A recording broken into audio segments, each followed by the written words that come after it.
तो आज हम स्टार्ट कर रहे हैं हमारा क्लासिफिकेशन ही थर्ड तरीके का। आज हम बात करने जा रहे हैं हमारे नए क्लासिफिकेशन के ऊपर, रिड्यूसिंग और नॉन रिड्यूसिंग कार्बोहाइड्रेट्स। ये बहुत इंपॉर्टेंट चीज है और बहुत बच्चे इसको नहीं समझ पाते हैं, तो इसको बहुत ध्यान से समझिएगा, आपको बहुत अच्छे से क्लियर होगा कि कौन से मेरे रिड्यूसिंग कार्बोहाइड्रेट होते हैं और कौन से मेरे नॉन रिड्यूसिंग कार्बोहाइड्रेट्स होते हैं। तो देखिए, सबसे पहले मैं बात करता हूं रिड्यूसिंग कार्बोहाइड्रेट्स। क्या होंगे reducing carbohydrates? All those carbohydrates which reduce Tollens reagent और Fehling solution are called reducing carbohydrates. क्या बोला मैंने? देखिए, मैंने ये बोला है जो कार्बोहाइड्रेट्स मेरे टॉलेंस रिएजेंट और फेलिंग सॉल्यूशन को क्या कर देंगे? रिड्यूस कर देंगे। क्या कर देंगे? रिड्यूस कर देंगे, उनका रिडक्शन कर देंगे, तो वो मेरे कैसे कहलाएंगे? वो मेरे रिड्यूसिंग कार्बोहाइड्रेट्स कहलाएंगे। इसको समझने के लिए आपको एक एनिमेशन से दिखाते हैं। देखिए, सबसे पहले मैं बात करने जा रहा हूं, आपको एक टेस्ट ट्यूब स्टैंड दिखाई दे रहा है जिसके अंदर 4 टेस्ट ट्यूब रखी हुई है। कितनी टेस्ट ट्यूब दिखाई दे रही है? 4 टेस्ट ट्यूब दिखाई दे रही है आपको। उन 4 के अंदर क्या क्या रखा हुआ है? देखिए, एक के अंदर रखा हुआ है मेरा ग्लूकोज, एक में रखा हुआ है फ्रक्टोज और एक में रखा हुआ है मेरा सुक्रोज रखा हुआ है। बात क्लियर है? और एक और जो ट्यूब बची है मेरी, उसके अंदर क्या है बताइए? उसके अंदर मैं बात करता हूं, मान लीजिए माल्टोज है, तो मेरे क्या क्या हुए? ग्लूकोज, फ्रक्टोज, माल्टोज और सुक्रोज। ये 4 मेरे उस टेस्ट ट्यूब के अंदर रखे, टेस्ट ट्यूब के अंदर सॉल्यूशन है, वो सॉल्यूशन मेरे इन 4 चीजों का है। बात क्लियर है? अब मैं बताता हूं आपको कि रिड्यूसिंग शुगर कौन से होते हैं। देखिए, सबसे पहले मैंने क्या किया, मैंने उठाई एक ग्लूकोज वाली टेस्ट ट्यूब उठाई, जिसके अंदर एक सॉल्यूशन भरा हुआ है। वो क्या है? वो ग्लूकोज का सॉल्यूशन है। बात क्लियर है? अब उस सॉल्यूशन के अंदर मैंने फेलिंग सॉल्यूशन लिया। ये जो आप बॉटल देख पा रहे हैं वो क्या है? एक फेलिंग सॉल्यूशन है। उस फेलिंग सॉल्यूशन की 2-3 ड्रॉप मैंने किसके अंदर डाली? वो जो टेस्ट ट्यूब थी जिसके अंदर ग्लूकोज भरा हुआ था, उसके अंदर मैंने 2-3 ड्रॉप डाली, और जैसे ही वो ड्रॉप डाली मैंने, तो वो कलर कैसा हो गया? ब्लू कलर का हो गया। कैसे कलर का? ब्लू कलर सॉल्यूशन हो गया। ऐसा क्यों? क्योंकि जो मेरा फेलिंग सॉल्यूशन था वो ब्लू कलर का होता है, तो वो ब्लू कलर का मेरा सॉल्यूशन हो गया। अब जब उसको मैं क्या करूंगा? हीट करूंगा, तो आप देख पा रहे हैं यहां पर वो आपको क्या हो रहा है? हीट होता हुआ दिख रहा है। और जैसे ही आपको हीट होता हुआ दिख रहा है, इसका मतलब क्या हुआ? अब वो ब्लू कलर रेड कलर में चेंज हो गया है। किसमें? रेड कलर में चेंज हो गया है। इसका मतलब क्या हुआ? देखिए, इसका मतलब ग्लूकोज ने, वापस सुनिए, इसका मतलब ग्लूकोज ने फेलिंग सॉल्यूशन को क्या कर दिया? रिड्यूस कर दिया है। अगर रिड्यूस नहीं करता तो वो कैसा रहता? ब्लू का ब्लू ही रहता। इसका मतलब उसने क्या किया है बताइए? रिड्यूस कर दिया है। तो ग्लूकोज मेरा कौन सा कहलाएगा? रिड्यूसिंग कार्बोहाइड्रेट कहलाएंगे। बात समझ में आई? इसी तरह मैं नेक्स्ट के ऊपर बढ़ता हूं। देखिए, अब मैंने ली वहां से एक और दूसरी टेस्ट ट्यूब ली, जिसमें मेरा क्या था? फ्रक्टोज रखा हुआ था, फ्रक्टोज का सॉल्यूशन रखा हुआ था। फिर मैंने वही फेलिंग सॉल्यूशन उठाया और उसकी 2-3 ड्रॉप किसके अंदर डाल दी? उस टेस्ट ट्यूब के अंदर डाल दी। और जैसे ही मैंने उस टेस्ट ट्यूब के अंदर वो 2-3 ड्रॉप डाली, तो वही सॉल्यूशन मेरा ब्लू कलर का हो गया। अब जैसे ही वो ब्लू कलर का हुआ, फिर मैंने उसको क्या किया? वापस हीट किया। और जैसे ही मैंने उसको हीट किया, तो क्या होगा बताइए? जैसे ही मैंने इसको हल्का सा हीट किया, वो भी मेरा रेड कलर के अंदर कन्वर्ट हो गया। किसमें? रेड कलर के अंदर कन्वर्ट हो गया। इसका मतलब क्या? फ्रक्टोज ने भी मेरे फेलिंग सॉल्यूशन को क्या कर दिया? रिड्यूस कर दिया है। बिल्कुल, फ्रक्टोज ने भी रिड्यूस कर दिया है। दैट मींस वो भी रिड्यूसिंग शुगर कहलाएगा। इसी तरह मैं नेक्स्ट टेस्ट ट्यूब की तरफ बढ़ता हूं। देखिए, अब नेक्स्ट टेस्ट ट्यूब उठाई मैंने, मान लीजिए माल्टोज की। किसकी? माल्टोज की उठाई है मैंने। अब माल्टोज को जब मैंने उसके अंदर फेलिंग सॉल्यूशन की ड्रॉप डाली, तो वही सॉल्यूशन मेरा ब्लू कलर का हो गया। और जब मैं उसको वापस हीट करने लेके गया, तो हीट करने पे मुझे क्या पता लगा? कि वो भी रेड के अंदर कन्वर्ट हो गया। इसका मतलब माल्टोज भी मेरा रिड्यूसिंग कार्बोहाइड्रेट है। अब मैंने बात करी किसकी बताइए? अब मैं उठाने जा रहा हूं मेरा लास्ट टेस्ट ट्यूब जो है मेरी सुक्रोज। अब मैंने उसको उठाई, वही उसके अंदर फेलिंग सॉल्यूशन की 2-3 ड्रॉप डाली। जैसे ही ड्रॉप डाली, सॉल्यूशन कैसा हो जाएगा? ब्लू कलर का हो जाएगा। बिल्कुल ब्लू कलर का हो जाएगा। अब उसको हम करेंगे हीट। अब जैसे ही हमने उसको हीट किया, तो क्या देख पा रहे हो आप? अब कलर चेंज नहीं हो रहा है। अब कलर चेंज नहीं हुआ है। इसका मतलब क्या हो गया? सुक्रोज मेरी नॉन रिड्यूसिंग शुगर होगी। क्यों? क्योंकि उसने फेलिंग सॉल्यूशन को रिड्यूस नहीं किया है। तो क्या मतलब हुआ इसका? इसका मतलब यही हो गया, ऐसे कार्बोहाइड्रेट जो फेलिंग सॉल्यूशन या फिर टॉलरेंस रिएजेंट, दोनों की बात कर रहा हूं मैं। अभी हमने सारे एक्सपेरिमेंट फेलिंग सॉल्यूशन से देखे हैं, इसी तरह सेम टॉलरेंस रिएजेंट से भी होते हैं, वो एक ही बात है। तो टॉलरेंस रिएजेंट या फेलिंग सॉल्यूशन को जो रिड्यूस कर दे, वो मेरे रिड्यूसिंग कार्बोहाइड्रेट्स कहलाएंगे। और ऐसे कार्बोहाइड्रेट्स जो मेरे टॉलरेंस रिएजेंट और फेलिंग सॉल्यूशन को रिड्यूस ना करे, वो मेरे क्या कहलाएंगे बताइए? वो मेरे नॉन रिड्यूसिंग कार्बोहाइड्रेट्स कहलाएंगे। बात क्लियर है, समझ में आपको? तो मैं किसकी बात कर रहा हूं? सबसे पहले रिड्यूसिंग कार्बोहाइड्रेट की, जिसमें हमने पढ़ा जो रिड्यूस करते हैं टॉलरेंस रिएजेंट और फेलिंग सॉल्यूशन को। बात क्लियर है? इन दीज कार्बोहाइड्रेट्स एल्डिहाइडिक और ketonic group which is present as hemiacetal और हेमी कीटल फॉर्म। देखिए मैंने क्या बोला, जो मेरे रिड्यूसिंग कार्बोहाइड्रेट्स होते हैं उसके अंदर मेरे कार्बोहाइड्रेट्स जो होते हैं एल्डिहाइडिक और कीटोनिक ग्रुप के, जैसे ग्लूकोज की मैं बात करूं तो उसके अंदर हम देखेंगे कि एल्डिहाइडिक फंक्शनल ग्रुप होगा, और अगर फ्रक्टोज की मैं बात करूं तो उसके अंदर आप क्या देखोगे, एक कीटोनिक फंक्शनल ग्रुप होगा। बात क्लियर है? तो सबसे पहले मैं क्या बात करता हूं, मैंने ये बनाई है ग्लूकोज की हार्वर्ड स्ट्रक्चर, और एक ये बनाई मैंने फ्रक्टोज की हार्वर्ड स्ट्रक्चर। बात क्लियर है? दोनों स्ट्रक्चर आप देख पा रहे हैं यहां पर। अभी आपको ये नहीं देखना है कि ये स्ट्रक्चर मैंने कैसे ड्रॉ करी, अभी हम इसको पढ़ेंगे तो आप खुद बहुत इजीली इनको ड्रॉ कर पाएंगे। बात क्लियर है? तो देखिए ये मैं ग्लूकोज की स्ट्रक्चर देख पा रहा हूं, इसमें जो ये वाला कार्बन हमारा लगा हुआ है, इस कार्बन से एक तो OH लगा हुआ है और एक OR लगा हुआ है, या फिर मैं बोल दूं एक दूसरे ऑक्सीजन से पूरा एक एल्काइल ग्रुप लगा हुआ है, एक पूरी चेन लगी हुई है। तो ये वाला जो कार्बन आप देख पा रहे हैं इसको बोलते हैं हेमी एसिटल। हेमी क्यों लगाया? क्योंकि मेरा दूसरा OH था। अगर ये भी मेरा OR ही होता, दैट मींस OCH3 OC2H5 कुछ ऐसा होता तो इसको मैं एसिटल बोल देता। यहां पर एक OH है और एक OR लगा हुआ है पूरा, इसलिए मैंने बोला हेमी एसिटल। इसी तरह मैं यहां बात करता हूं फ्रक्टोज में। फ्रक्टोज में आप क्या देख पा रहे हो, जो मेरा एक ये वाला क्या है कार्बन है, उस कार्बन से क्या लगा हुआ है, एक तो वही OR लगा हुआ है और दूसरा क्या लगा हुआ है बताइए, दूसरा मेरा CH2OH लगा हुआ है। इसका मतलब क्या हुआ, क्या ये मेरा कीटल कहलाएगा? नहीं, ये मेरा हेमी कीटल कहलाएगा। क्या कहलाएगा? हेमी कीटल कहलाएगा। बात क्लियर है यहां तक?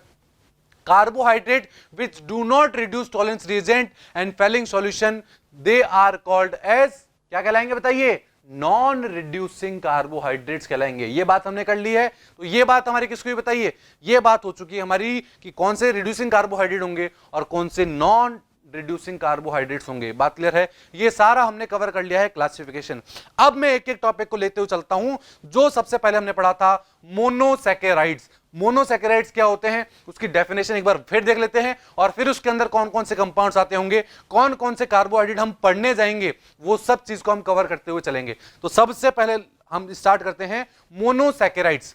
देखिए क्या होते हैं monosaccharides. Monosaccharides are the simplest carbohydrate which cannot be hydrolysis into small molecule। क्या ये हमने पहले पढ़ा है? बिल्कुल हमने पहले पढ़ा था कि ऐसे मेरे कार्बोहाइड्रेट जो सिंपलेस्ट मॉलिक्यूल के अंदर आगे सिंपलेस्ट मॉलिक्यूल के अंदर हाइड्रोलाइसिस नहीं हो सकते, स्मॉल मॉलिक्यूल के अंदर हाइड्रोलाइसिस नहीं हो सकते हैं, वो मेरे मोनोसैकेराइड्स कहलाते हैं। बात क्लियर है? उसके अंदर हमने देखा था कि नंबर ऑफ कार्बन एटम मेरे 3 से 7 के बीच में कितने भी हो सकते हैं, 3 4 5 6 7 कितने भी कार्बन एटम हो सकते हैं मेरे मोनोसैकेराइड्स के अंदर। बात क्लियर है यहां तक? मोनोसैकेराइड के अंदर मैं सबसे पहले स्टार्ट करने जा रहा हूं एल्डोज की। एल्डोज क्या होते हैं? देखिए monosaccharides which contain a aldehydic group. क्या बोला मैंने? ऐसे मोनोसैकेराइड्स जिसके अंदर एल्डिहाइडिक ग्रुप पाया जाता है उनको हम क्या बोलते हैं? वो मेरे एल्डोज कहलाते हैं। सिंस एल्डिहाइड इज मोनोवैलेंट, आप सब जानते हैं कि एल्डिहाइड एक मोनोवैलेंट होता है। क्यों? क्योंकि कार्बन से डबल बॉन्ड O करके एक ऑक्सीजन लगा हुआ होता है, एक सिंगल बॉन्ड से हाइड्रोजन लगा हुआ होता है, तो कार्बन की एक ही वैलेंसी फ्री होती है। अब उस वैलेंसी से वो किसी भी चेन से जुड़ेगा तो केवल और केवल टर्मिनल पोजीशन पर ही जुड़ सकता है। तो हमने क्या बोला? Aldehyde is monovalent, therefore it is always present at one end of the carbon chain. किसी भी कार्बन चेन के एक एंड के ऊपर ही लगा हुआ होगा मेरा कौन सा? Aldehydic group. बात क्लियर है? कहीं भी बीच में नहीं लगा सकते हम उसको। समझ में आया? तो क्या बोला मैंने? कोई भी वन एंड के ऊपर लगेगा या फिर टर्मिनल पोजीशन के ऊपर लगेगा उसको हम बोलेंगे एल्डोज। अब सेकंड में बात करूं, एक होता है कीटोज। तो कीटोज क्या होता है? ऐसे मोनोसैकेराइड्स जिसके अंदर कीटोन ग्रुप प्रेजेंट होगा। अब कीटोन ग्रुप क्या होता है? एक कार्बन जिससे डबल बॉन्ड करके ऑक्सीजन लगा हुआ है और 2 वैलेंसी क्या है? फ्री है।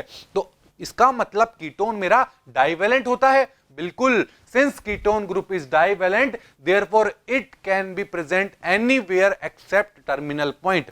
तो मेरा कीटोन टर्मिनल पॉइंट पे नहीं आएगा, उसके अलावा कहीं भी चेन के बीच में कहीं भी आ सकता है वो। और अगर मैं जनरली बात करूं तो generally it is present next to terminal carbon atom, that is carbon number जो सेकंड होगा हमारा, वहीं आपको कीटोन ग्रुप देखने को मिलेगा।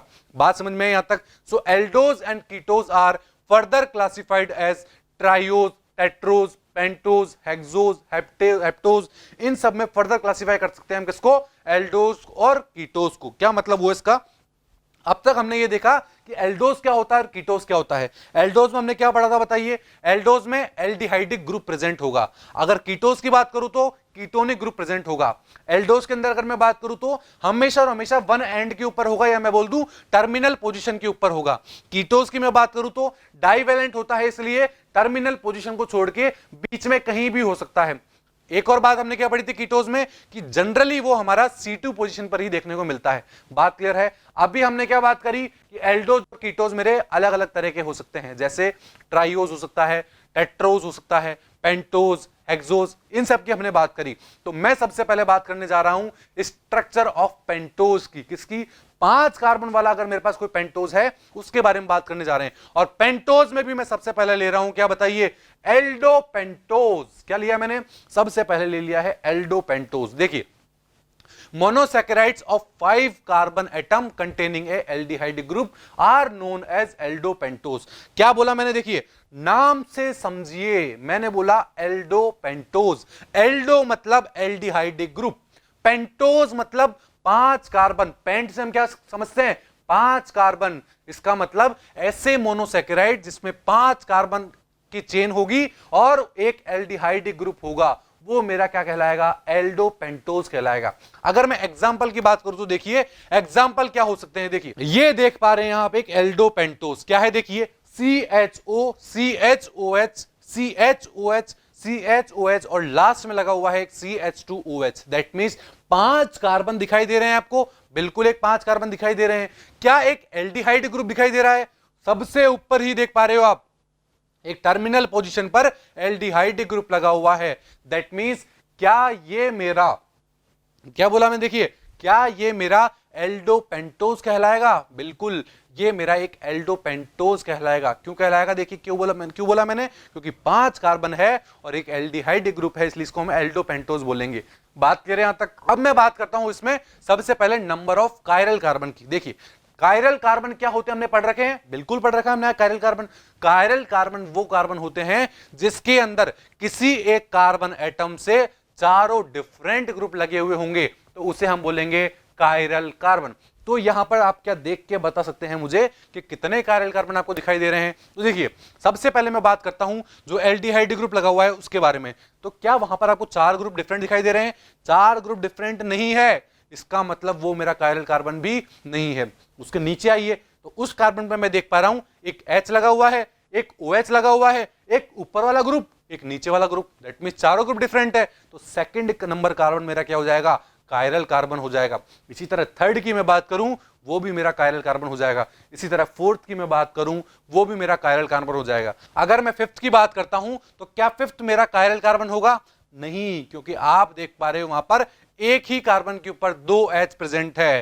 दैट मींस चारों ग्रुप डिफरेंट नहीं आ रहे हैं, तो वो मेरा कायरल कार्बन नहीं हो सकता। तो नंबर ऑफ कायरल कार्बन कितने आए, 3 आए। अगर मैं बात करूं total number of optical isomers की, कि ये कंपाउंड टोटल कितने ऑप्टिकल आइसोमर्स बना सकता है बताइए, तो हमने क्या पढ़ रखा है, total number of optical isomers का फॉर्मूला क्या होता है, 2 की पावर n। और n क्या है, n का मतलब नंबर ऑफ कायरल कार्बन। तो देखिए अगर मैं यहां 2 की पावर n करता हूं, दैट मींस 2 की पावर 3 करता हूं, तो आंसर क्या आ जाएगा, 8। दैट मींस ये जो कंपाउंड हमने अभी पढ़ा इसके टोटल 8 आइसोमर बनाए जा सकते हैं। कितने आइसोमर, टोटल 8 आइसोमर बनाए जा सकते हैं, किसके, एक एल्डोपेंटोज के। बात क्लियर है। अब मैं एग्जांपल की बात करता हूं कि कौन कौन से मेरे ऐसे हैं जो एल्डोपेंटोज होते हैं जिसमें 5 कार्बन होते हैं और एक एल्डिहाइड ग्रुप होता है। देखिए जो मेरा अरेबिनोज होता है, कौन सा, अरेबिनोज होता है, वो मेरा एल्डोपेंटोज होता है। राइबोज, जाइलोज, ये सब क्या है मेरे, ये सब मेरे एल्डोपेंटोज ही हैं। क्या बोला मैंने, एल्डोपेंटोज ही हैं। बात क्लियर है, समझ में आया। अब मैं बात करने जा रहा हूं यहां पर एक मॉलिक्यूल की, मेरी किसकी, डी राइबोज की। किसकी, एक राइबोज जो हमने पढ़ा अभी एल्डोपेंटोज के अंदर, उसकी मैं बात करने जा रहा हूं, उसकी स्ट्रक्चर क्या होगी, उसको हम साइक्लिक स्ट्रक्चर कैसे बनाएंगे और उसके अंदर उसकी हार्वर्थ स्ट्रक्चर कैसे बनाएंगे, इन सभी की बात आज हम यहां पर करने जा रहे हैं। तो बहुत ध्यान से समझिएगा इसको। देखिए सबसे पहले मैं बात करता हूं इसकी ओपन स्ट्रक्चर की। तो देखिए सबसे पहले क्या करना है, हमें सबसे पहले 5 कार्बन लगा देने हैं। लगा दिए 5 कार्बन हमने, पहले को क्या बनाओगे, एल्डिहाइड ग्रुप बना दे हुए, ये हमने पहले पे एल्डिहाइड बना दिया है, बात क्लियर है। बाकी नीचे HOH HOH HOH और लास्ट में CH2OH आ चुका है। इसका मतलब ये होता है हमारा क्या, राइबोज। ये हुआ हमारा क्या, ये हमारा राइबोज हो चुका है। बात क्लियर है यहां तक।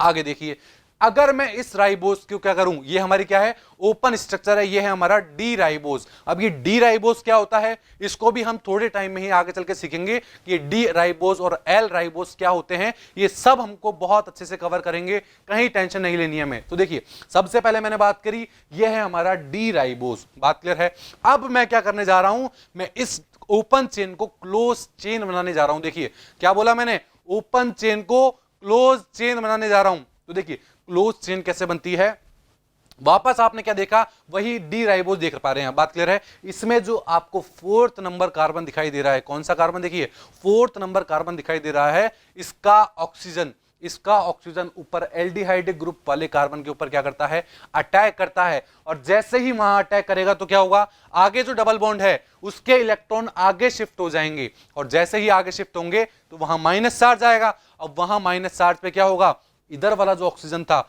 उसके पास जो H लगा हुआ था वो वहां जाके लग जाएगा। इसका मतलब ये मैंने क्लोज चेन बना दी है, एक क्लोज स्ट्रक्चर बना दी है। दैट मींस वो मेरी क्या थी, डी राइबोज की ओपन स्ट्रक्चर थी, और ये मैंने क्या बना दी है, एक क्लोज स्ट्रक्चर बना दी है, या बोल दूं मैं साइक्लिक स्ट्रक्चर बना दी है। बात क्लियर है, समझ में आया आपको स्ट्रक्चर कैसे बनाई मैंने, एक मैंने बताई ओपन और एक मैंने बताई क्लोज्ड।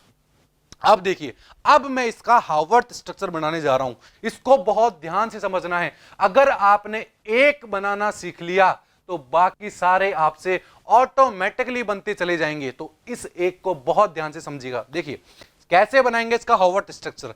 तो मैं क्या करता हूं, देखिए इसके अंदर आपको एक साइड दिखाई दे रहा है। अगर मैं मेरी तरफ से बात करूं तो मेरे राइट हैंड साइड आप क्या देख पा रहे हो कि जो मैंने अभी क्लोज चेन बनाई है, इसमें मेरे राइट हैंड साइड क्या है, फर्स्ट वाले कार्बन पर OH लगा हुआ है, बाकी सब के अंदर क्या लगा हुआ है, H लगा हुआ है मेरे राइट हैंड साइड। तो अब मेरा फॉर्मूला सुनिए, जो भी आपको राइट हैंड साइड दिखाई दे उसको हार्वर्थ स्ट्रक्चर में हमेशा ऊपर की तरफ लिखना है। कहां लिखना है, ऊपर की तरफ लिखना है। और जो भी आपको मेरे लेफ्ट हैंड साइड दिखाई दे रहा है, मेरे लेफ्ट हैंड साइड आपको जो भी दिखाई दे रहा है, उन सबको आपको नीचे की तरफ लिखना है। तो अब मैं हार्वर्थ स्ट्रक्चर बनाने जा रहा हूं, और आप मुझे बताइएगा कि कौन सा ग्रुप ऊपर आएगा और कौन सा ग्रुप नीचे की तरफ आएगा। देखिए ये मेरी क्या है, ये मेरी है साइक्लिक स्ट्रक्चर, और ये मैं बनाने जा रहा हूं हार्वर्थ स्ट्रक्चर। देखिए सबसे पहले आप मेरे को साइक्लिक स्ट्रक्चर में देख के ये बताओगे कि यहां पर आपको कितने मेंबर्ड रिंग दिखाई दे रही है। मैं काउंट करता हूं, मेरे साथ काउंट कीजिएगा।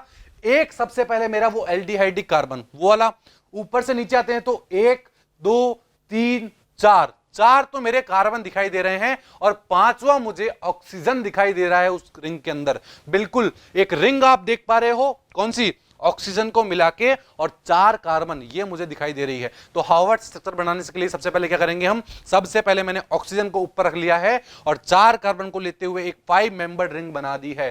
बात समझ में आई या नहीं आई, बात समझ में आई, ठीक है। आगे देखिए, अब आगे क्या होगा, अब मेरे को H और OH लगाने हैं कि कौन सा H और कौन सा OH कहां लगेगा। देखिए सबसे पहले मैं बात करता हूं फर्स्ट कार्बन की। फर्स्ट कार्बन देखिए, फर्स्ट कार्बन के ऊपर आप क्या देख पा रहे हो, OH मेरे राइट में है या मेरे लेफ्ट में है, बताइए बताइए कहां पर है। OH मेरा राइट में प्रेजेंट है। कहां प्रेजेंट है, राइट में प्रेजेंट है। और राइट वाले कहां आते हैं, ऊपर आते हैं। दैट मींस इसमें फर्स्ट कार्बन जो है उसमें मेरा, बताइए उसमें मेरा OH कहां आएगा, उसमें मेरा OH ऊपर की तरफ आ जाएगा। बात क्लियर है। तो पहले कार्बन पे आपने क्या देखा, देखिए पहले कार्बन पे मेरा OH ऊपर की तरफ आ चुका है, और मैं पहले कार्बन पर ही बात करूं तो H कहां है, मेरे लेफ्ट हैंड साइड है। तो H मेरा अगर लेफ्ट हैंड साइड होगा तो वो नीचे की तरफ लगा देंगे हम H। बात क्लियर है, ये बात हुई फर्स्ट कार्बन की। अब मैं बात करता हूं सेकंड कार्बन की। तो यहां सेकंड कार्बन देखिए, सेकंड कार्बन में H कहां है, मेरा राइट हैंड साइड है। तो राइट हैंड साइड होगा तो कहां आएगा, ऊपर आएगा। तो ये देखिए H ऊपर लगा दिया है। थर्ड कार्बन पे देखिए H कहां है, राइट हैंड साइड है, राइट हैंड साइड तो कहां आएगा, ऊपर की तरफ आएगा, और दोनों OH मेरे कहां आ जाएंगे बताइए, नीचे की तरफ आ जाएंगे, क्योंकि वो मेरे लेफ्ट हैंड साइड प्रेजेंट है। बिल्कुल देख पा रहे हो आप, मेरे लेफ्ट हैंड साइड प्रेजेंट है और मेरे लेफ्ट हैंड साइड प्रेजेंट होंगे तो दोनों OH मेरे नीचे की तरफ आ जाएंगे। बात समझ में आई या नहीं आई? तो कितने कार्बन का हिसाब हो गया, 3 कार्बन का हिसाब हो गया। अब एक कार्बन के ऊपर क्या क्या लगे हुआ है, यहां पर देखिए, एक कार्बन के ऊपर एक CH2OH लगा हुआ है और एक H लगा हुआ है। बस यही मेन खेल समझना है हमें, यही क्या समझना है, मेन खेल समझना है। अब कुछ बच्चे क्या करते हैं, देखिए देखिए वापस सुनिए क्या बोलता मैंने, कुछ बच्चे क्या करते हैं कि H आपको किस साइड दिखाई दे रहा है, राइट हैंड साइड, और CH2OH आपको नीचे की साइड दिखाई दे रहा है। तो CH2OH को वो क्या समझ लेते हैं, कहां पर आएगा, वो लेफ्ट में आ जाएगा और मेरा H राइट में आ जाएगा। यहां ऐसा नहीं करना है, यहां आपको जो लगे उसका उल्टा कर देना है। दैट मींस यहां मेरा जो हाइड्रोजन है वो कहां आएगा, नीचे की तरफ आएगा और CH2OH ऊपर की तरफ आएगा। दैट मींस हॉवर्ट स्ट्रक्चर में CH2OH ऊपर आएगा और H मेरा नीचे की तरफ आएगा। बात समझ में आई या नहीं आई? बात समझ में आई कि किस तरह मैंने एक हॉवर्ट स्ट्रक्चर का फॉर्मेशन कर लिया है। किससे किया, सबसे पहले ओपन चेन, क्लोज चेन बनाई और फिर हॉवर्ट स्ट्रक्चर का फॉर्मूला क्रिएट कर लिया है कि किस तरह हॉवर्ट स्ट्रक्चर बनाई जाती है। बात समझ में है आपको? ये हमें पहला बहुत अच्छे से समझना है, जिससे हम आगे वाले जो भी बात करेंगे ग्लूकोज की, फ्रक्टोज की या मैनोज की, सुक्रोज की, तो सारे आपको बहुत इजीली समझ में आएंगे। तो ये पहला हमको समझ में आना बहुत जरूरी है। बात क्लियर है? समझ में आया कैसे किया? तो ये बात थी हमारी किसकी बताइए, ये हमने एल्डोपेंटोज के अंदर हमारा पहला मॉलिक्यूल पढ़ा था राइबोज, और उस राइबोज को हमने ओपन स्ट्रक्चर से भी, क्लोज स्ट्रक्चर से भी और उसकी हॉवर्ट स्ट्रक्चर से भी समझ लिया है। तो ये बात हुई हमारी राइबोज की। आई होप आपको समझ में आया होगा। Thank you.